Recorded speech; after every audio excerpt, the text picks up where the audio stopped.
Selamat malam teman-teman. Kemarin kita telah membahas tentang struktur atau model doktrin dari klan Habib Ba'alwi yang membentuk absolutisme dan menuju ekstremisme, radikalisme dan terorisme pada puncaknya. Malam ini saya akan berbagi tentang lanjutan dari materi yang kemarin, bagaimana model doktrin itu mempengaruhi masyarakat dan bagaimana klan Habib Ba'alwi itu menggunakan keadaan masyarakat yang telah terdoktrin itu untuk kepentingannya.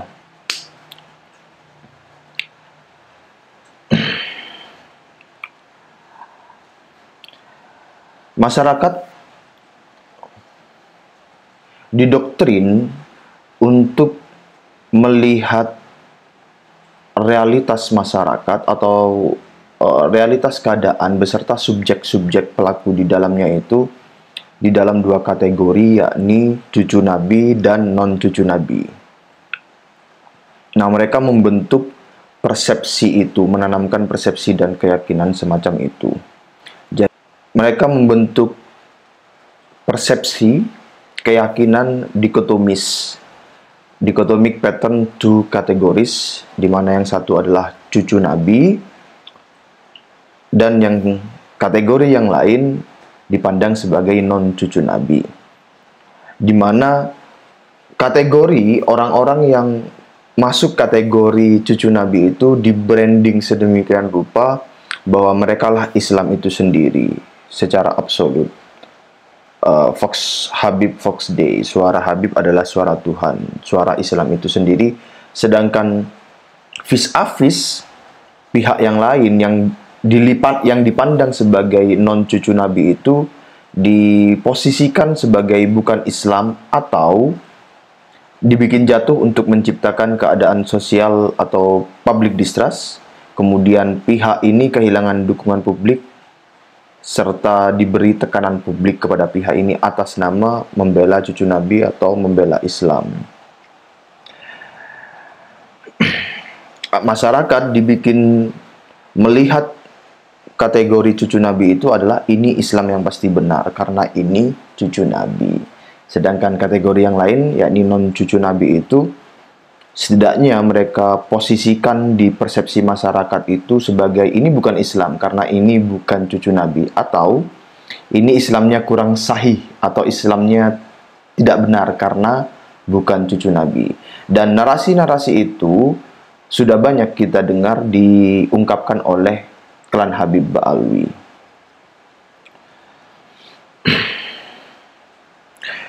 Dikotomi kutub cucu Nabi dan kutub non cucu Nabi ini, sebagai contohnya yang terjadi adalah bagaimana Kiai Muhlas dan Profesor Hikam saat podcast awal-awal pada Suka TV bersama Kiai Imad. Bagaimana beliau berdua memandang zuriyah Nabi adalah hanya Habib, sedangkan Trah Wali Songo dipandang bukan zuriyah Nabi. Dan itu kemudian secara mungkin tanpa sadar diakui oleh Profesor Hikam bahwa ada part di subconsciousnya itu yang mempengaruhi atau memberikan bias-bias seperti itu. Kemudian bagaimana kemudian Kiai Imad itu mengkonter paradigma Kiai Muhlas dan masyarakat luas pada umumnya yang memandang bahwa Trah Wali Songo dan para kiai bukanlah zuriyah Nabi. Nah, hal tersebut dikonter Kiai Imad. Jadi masyarakat itu dibikin berpikir baik secara sadar maupun tanpa sadar, dibikin memandang bahwa yang zuriyah Nabi hanya satu-satunya adalah Habib, sedangkan yang lain itu bukan. Sehingga keterlibatan emosional yang mendalam hanya terasosiasi kepada klan Habib Ba'alwi, sedangkan yang lain itu dianggap bukan. Sebagai guru Rasulullah, kemudian itu pada podcast awal-awal di Pada Suka TV. Entah kalau sekarang bagaimana keadaan paradigma beliau dan paradigma masyarakat, sepertinya sudah pecah. sudah memahami bahwa yang zuriat Nabi itu banyak, tidak hanya Bangsa satu pihak Indonesia ini saja. hanya digiring untuk menghormati satu riwayat keturunan Rasul, yaitu Ba'alawi, namun itu memiliki pandangan yang berbeda terhadap Surya Wali Songo yang juga mempunyai riwayat yang sama sebagai keturunan Rasul. Ini kalau kita mau bicara tentang perspektif kita di dalam memandang bagaimana apakah apa yang kita lakukan ini adalah untuk merungkapkan daripada ajaran-ajaran daripada orang-orang tua kita.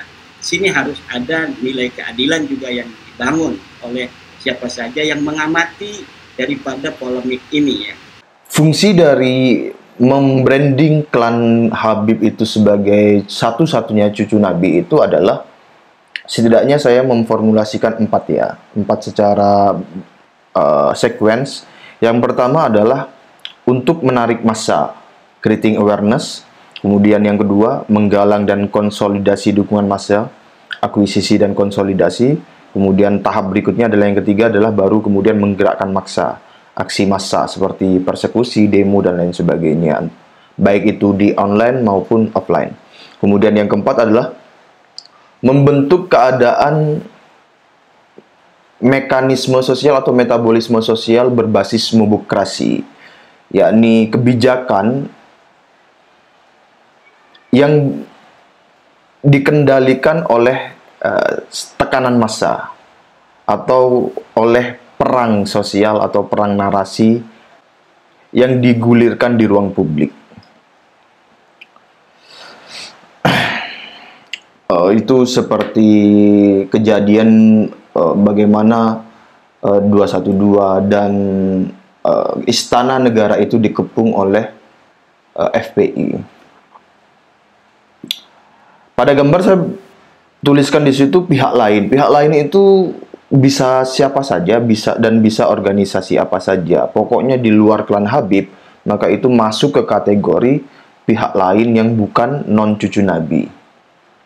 Itu bisa government, TNI, Polri, NU, Muhammadiyah, ormas lain, individu, kiai, non-muslim, keraton bahkan, dan lain-lain, kesultanan-kesultanan Nusantara, kemudian masyarakat Nusantara, itu dimasukkan dalam satu kategori kantong, yakni non-cucu Nabi, di mana pihak-pihak yang non-cucu Nabi ini dijatuhkan martabatnya, kehormatannya di persepsi masyarakat. Sehingga yang paling tinggi adalah klan Habib Ba'alwi, cucu Nabi, sebagai cucu Nabi satu-satunya. Yang lain itu lebih rendah. Misalnya satu Habib yang bodoh lebih mulia daripada 70 kiai yang alim. Bahwa sealim apapun seorang kiai itu tidak setara atau sederajat dengan Habib, dan seterusnya dan seterusnya. Nah, doktrin ini itu memang untuk menguasai masyarakat dan menarik dukungan masyarakat, di mana dukungan masyarakat itu kemudian untuk menyudutkan pihak lain. Tidak hanya dukungan, tetapi juga gerakan massa.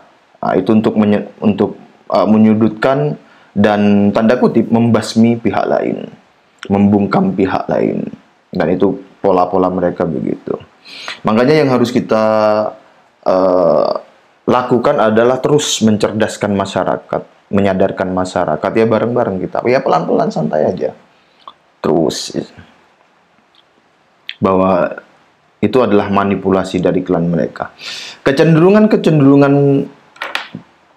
paradigma yang diinternalisasi oleh klan Habib Ba'alwi itu tercermin dalam bagaimana pemilihan nama-nama mereka, nama-nama organisasi dan gerakan-gerakan mereka itu. Sebagai contoh, pada tahun 1998 berdiri Front Pembela Islam, dipilih nama Front Pembela Islam.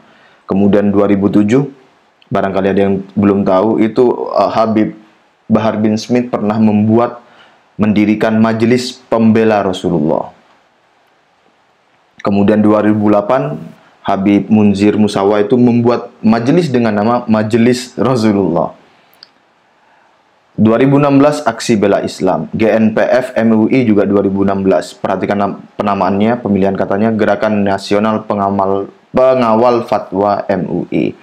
Penamaan-penamaan ini yang secara implisit subconscious memposisikan atau memframing pihak lain exclude dari ruang lingkup Islam atau disudutkan sebagai orang yang melawan Islam atau kontra Islam. Ini hanya beberapa contoh di dalam penamaan-penamaan itu. Dan ini juga kita bisa lihat ekspresinya, bagaimana mereka menggunakan atau memilih frase-frasenya untuk memprovokasi massa dan melindungi diri mereka sendiri. Sebagaimana Save Ulama, Bela Habaib, Siamati Bela Habaib, halal darahnya, kafir, Islamofobia, PKI, murtad, stop kriminalisasi ulama, bela Al-Quran, bela Islam, dan seterusnya itu. Pola data frase ini menceritakan bahwa mereka mengeksklud pihak lain dari Islam dan diposisikan berlawanan. Hal ini disinggung oleh Kiai Haji Afifuddin Muhajir di buku Mozaik Pemikiran Islam Nusantara halaman 8. Saya bacakan ya. Dalam istilah Islam Nusantara tidak ada sentimen benci terhadap bangsa dan budaya negara manapun, apalagi negara Arab, khususnya Saudi sebagai tempat kelahiran Islam dan bahasanya menjadi bahasa Al-Quran. Ini persis sama dengan nama FPI. Misalnya, saya benar-benar yakin kalau anggota FPI tidak bermaksud bahwa selain mereka bukan pembela Islam. Perhatikan kalimat itu. Saya benar-benar yakin kalau anggotanya FPI itu tidak bermaksud bahwa selain mereka bukan pembela Islam.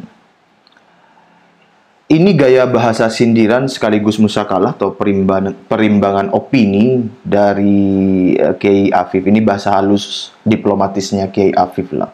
Bahasa lugas kasarnya begini ya, ini tafsir saya. Kalian nuduh-nuduh Islam Nusantara merupakan anti-Arab. Lah, kamu pakai nama F pembela Islam itu maksudnya apa? Kamu memposisikan dan menyudutkan selain kalian adalah bukan pembela Islam kan? Kalau kalian jawab, bukan itu maksud kami, maka persis dengan nama FPI, yaitu maksud kami dengan Islam Nusantara juga bukan sebagaimana pikiran dan propaganda kalian yang mendiskreditkan Islam Nusantara. Kalau mau saling menyudutkan, menjatuhkan, lo ayo, gugat nama FPI-mu lo ya. Itu tafsir saya dalam bahasa kasar lugasnya atau denotatif lah, tidak eufemisme. Ini juga disinggung oleh Mbah Nun di salah satu ceramah di UGM waktu itu kalau tidak salah ya. Beliau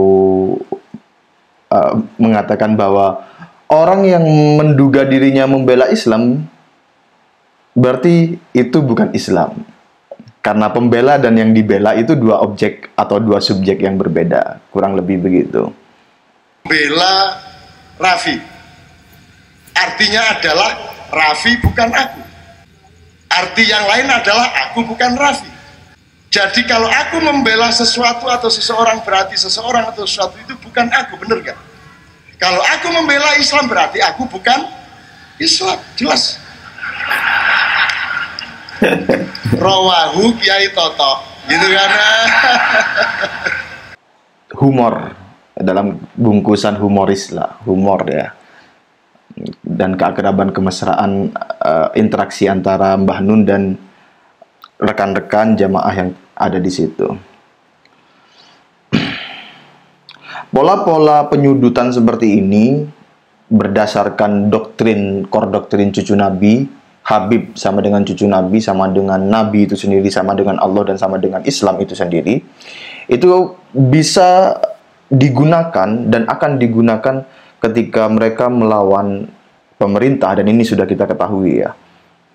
Kemudian melawan keraton itu nanti, andai tidak ada tesis Kiai Imad dan polemik-polemik yang menyertainya, maka 10-20 tahun, tidak sampai 50 tahun lah, 10 tahun, Keraton Jogja itu bisa saja digoyang atau dikudeta atau disubversifi secara halus menggunakan metode ini.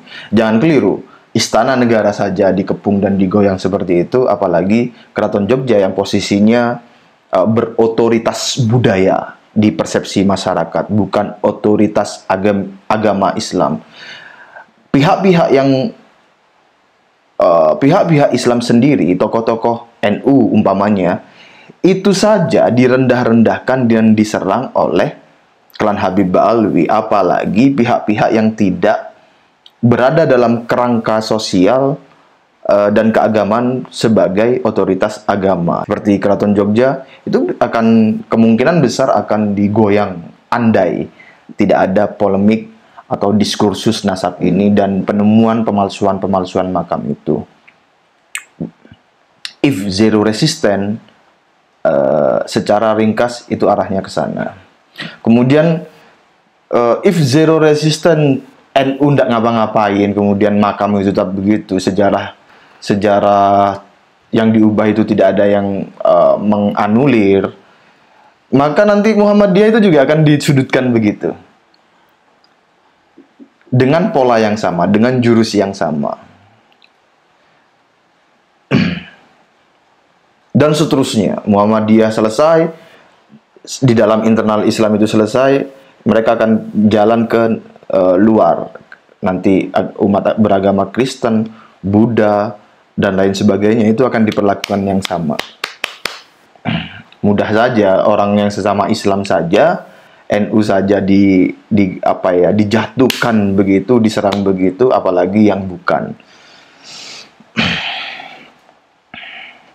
Kurang lebihnya begitu teman-teman. Terima kasih. Wassalamualaikum warahmatullahi wabarakatuh.